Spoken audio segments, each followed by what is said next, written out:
Okay, so thank you for coming, and I will be talking about the evolution of the power chains in the data centers and using UPSs as an example of the development in technologies, since I know those best. So if we think about the data centers, they have lots of technologies inside, and especially in the power distribution you have medium voltage, low voltage distributions, you have UPSs, EPDUs, and all kind of stuff. And the fact is that the industry is working hard to develop all of these technologies to make those more energy efficient, and so on and so on. If we think about the UPS, for example, and compare a modern static UPS to what we had 10, 15, 20 years ago, we know that the power densities have gone up. The UPSs are smaller and lighter and providing more power in the same box.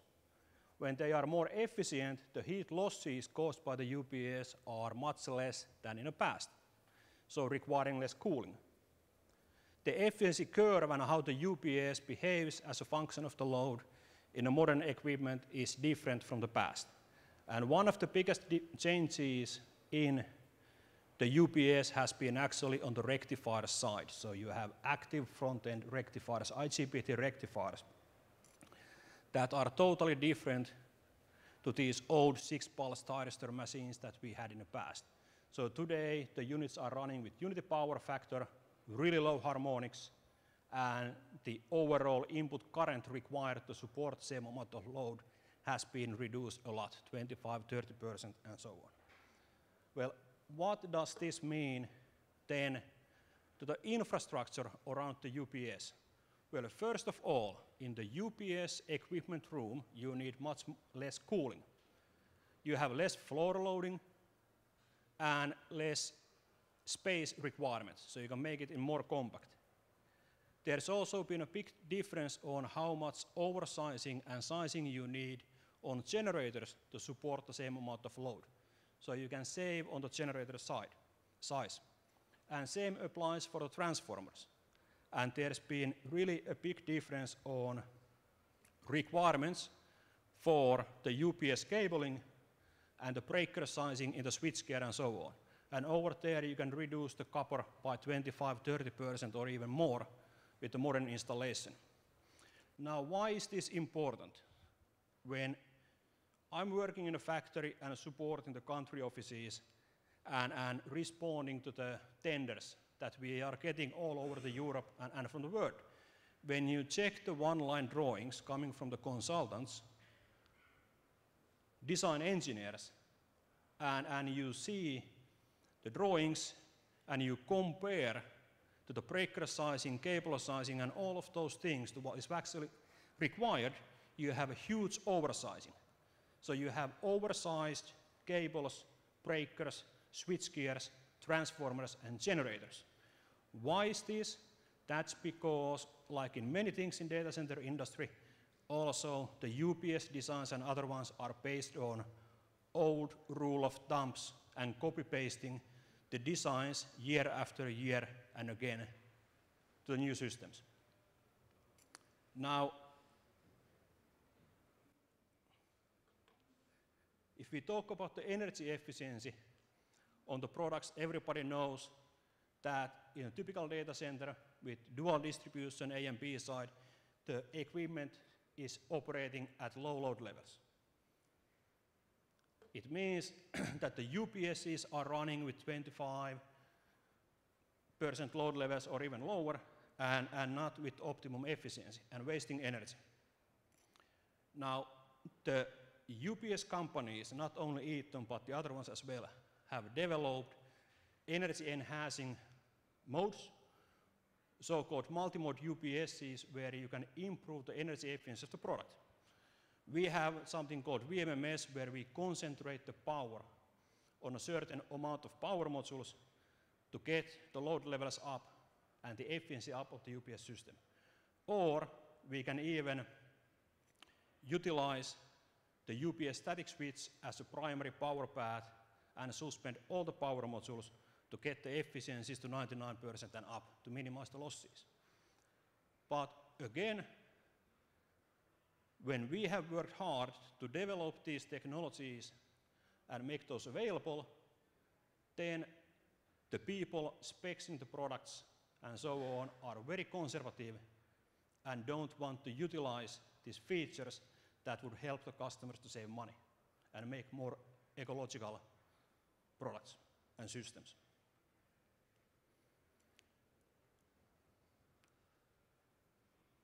The energy efficiency has improved greatly, especially over here at typical load levels from 10 to 35% load levels, where the legacy technologies, really old static UPSs or rotaries, are having relatively poor efficiency, but the new static UPSs have this flat curve that goes and stays high all the way in the low load levels.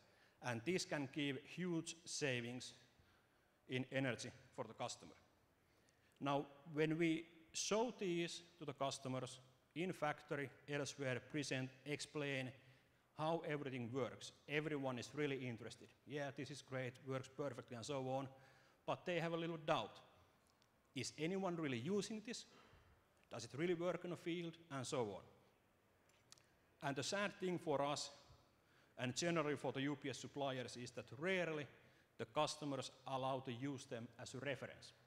But to please potential customers and our customers, we have collected some data globally from the known sites where we know that the customers are using these eco-modes.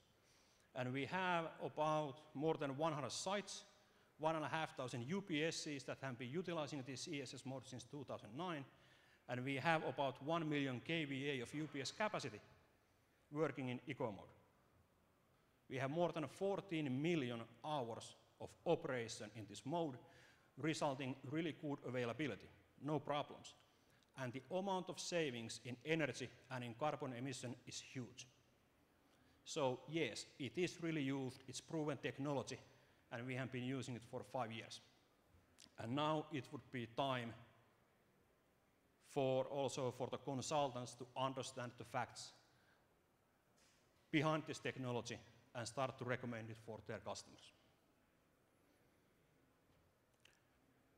Another example where has been development and what has been developed especially for the customer is something that we call Easy Capacity Test, ECT. This is a feature that we have in our products to help the customers with on-site testing. And it's saving money and at the same time it's environmentally friendly.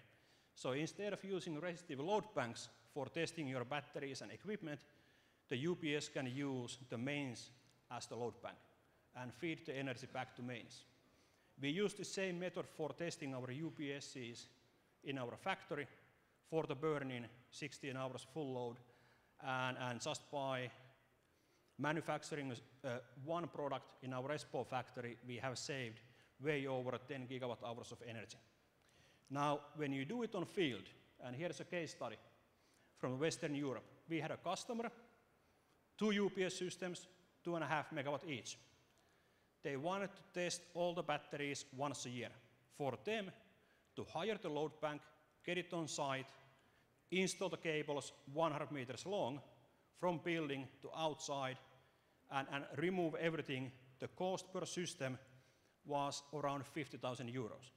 So they spent 100,000 euros per year on making battery testing on the UPS systems. When we showed them how the ECT works, what we can do to help them, they were able to do it without the load banks, without any additional cost, and same time they didn't need to shut down the complete UPS system, and they had full availability. So no downtime because of scheduled maintenance, and saving 100,000 euros per year. The challenge I'm saying is that technologies are developing and quite fast. But then you have the design engineers working on the data centers with the difficult task. They need to specify electrical systems, coolings, and so on, and various things. They need to know a little bit about everything. But it's very difficult for them to be the product specialist who would know everything about every manufacturer's product. And what you often see is that the old designs, old one-line specs are copy-pasted year after year, asking for this vendor-neutral, typical design, typical this, typical that, and so on. And as a result, nothing is optimized, and you have some error in the design, extra cost, and possibly also the energy efficiency is not best possible. So what I would say is, like many other people have said today, solution is working together. So using the product specialists who know what can be done with their products to give the input for the actual design, and working together to make the most optimized, cost optimized, and most energy efficient designs together. That's the key. Okay, that's it. I will keep it short and not speaking 2 hours like usual, like my daughter said. And yes, thank you. I come from the factory in Finland, 20 kilometers from here, where we manufacture these UPSs, and we are very proud of it. And we'll keep doing so for many, many years. Thank you. Thanks. Oh, thanks. I think we got something there.